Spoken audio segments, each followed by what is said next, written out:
Welcome back, Amazon sellers. Today we're tackling a common question: how to change barcode preferences in Amazon Seller Central.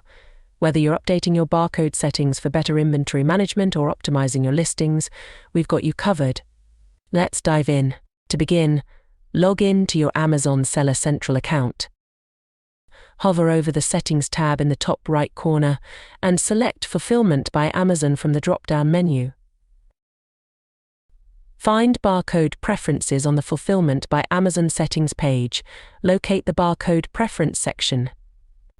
Select your preference from Amazon or manufacturer barcode in the option Amazon Barcode. Amazon will generate a unique barcode FNSKU for each of your products.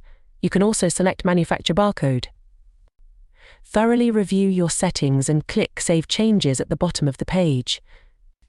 That's how you change your barcode preferences in Amazon Seller Central. Thanks for watching. If this was helpful, please give the video a like and subscribe for more Amazon selling tips.